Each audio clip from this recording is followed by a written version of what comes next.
This story, I think it had a lot of people just really gutted and really sad. When we found out about this, I think it was a week ago. There's a man in the UK. He's actually a British citizen of Zimbabwe heritage. He was accused of murdering his wife, Notabo Zanile Tshuma. She's 42, and he also allegedly murdered his daughters, as well as his two daughters. One was 15 and the other one was 5. So his name is Mkanyisi Tshuma, and for a while there he was on the run. Because I think aningakazotiza vanhu vakazosara vachidiscover kuti that's what he had allegedly done and all of that. So the 3 victims were found dead on July the 6th, with post-mortem examinations confirming that they had died from blunt force trauma.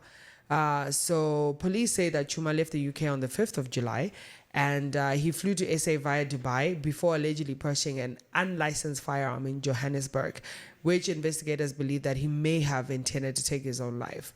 So he was arrested in Joburg on the 10th of July following an international manhunt, and Tshuma appeared before the Johannesburg court on Monday, where he remained in custody on charges of illegal firearm possession, while the UK authorities pursued his extradition on 3 murder charges. So the matter was postponed to July the 22nd for further proceedings. And outside his court, his mother said that they were not going to give any statement. They say that they have nothing to say. And this is a really, really sad story. I don't even think, even if they had something to say, I don't think it's something that you would want to say to the public. You understand? I thought about it, while Pangachi Chagwa and everything, right? Yeah. And then I was like, Paruenda court, is he going to have, like a family member? And beside Page. And that thing,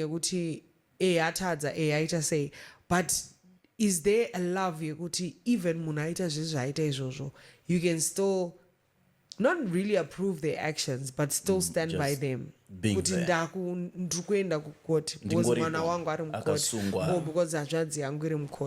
Like it's just a very, very sad situation, because even his mom, imagine, of course she's gutted in this situation, but she also lost Murora.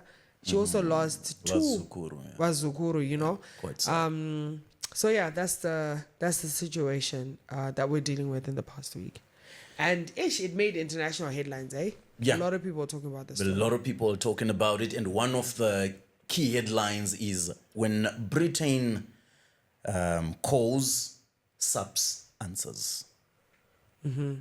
Yeah, because, many people had questions. They would call, please, Repa Joza, Raktoitonge, case in the Awostereke say, was like, I was actually confused. I thought maybe they were trying him for the case here.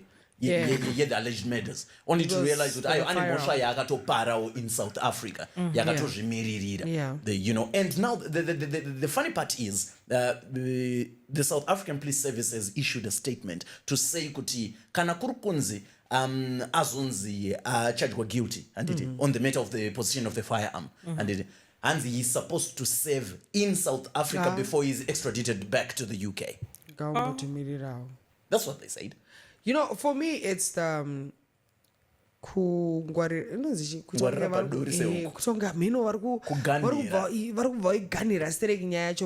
I don't know, people have extradition treaties with different countries and all of that stuff, and they all work differently, I think, according to maybe Geneva, etc. Yeah. But like the thing is, unsolved cases. Like why murukudaro? There's actually a story of a Durban man who died after jumping from the 8th floor while attempting to escape vigilance. Police did not provide details on efforts to stop the pursuit that reportedly forced him to flee. So across Alexandra, Hillbrow and Pretoria, groups reportedly broke into homes, dragged residents out, including those holding legal permits, and assaulted them in broad daylight. Pangwachi Zingama Zimbabweans, my foreign nationals, and all of that stuff. Witnesses allege that police officers watched without intervening. So it's so, like, I don't know, it's really bizarre. And it's very ironic, Kuti. Now, no Shanda Sterek. But just a couple of weeks ago, mama kango tarisa wani, zvichienda haywire. So it's really tricky, man. Yeah. Then this issue ya mai wake mama taura kuti zvinizvo her mom was there court and vanhu vakuti vari kuzomira nemwana wavo sei semubereki muda kuti aitewo sei. That's actually really tough, eh? I thought about it. Yeah. Because mbereki bataurairwa vazukuru vake. You understand? So I think it's a very difficult position to be.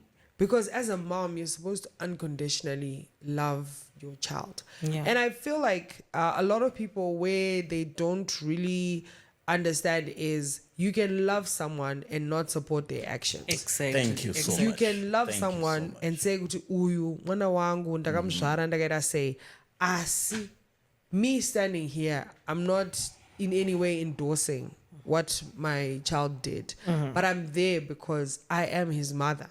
And I feel like no one else would have wanted to stand by him in his difficult, like in this time.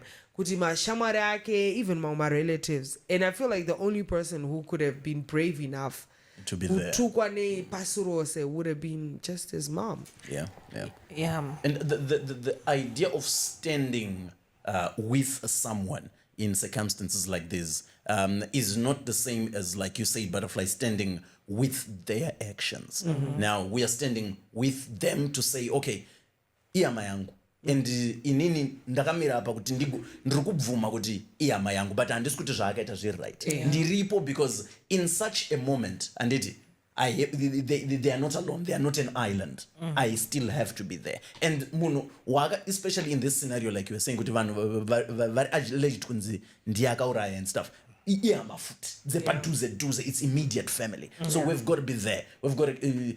Kana paine zvinozotaurwa kana zvinogona kuitika nechichichichi inini sembereki ndofana kunge ndichiziva kuti wondo zvataurwa kana kuri kunzi akazviita wondo zvaakaita akazviita maitiro aya ndichinyatsa kuziva kwete zvekudzodzwa nevanonzi mwana wenyu akadai. Yeah.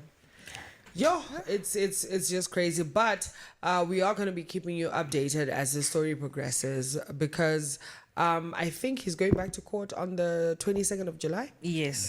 This is what we heard. So till then, we will be keeping you updated.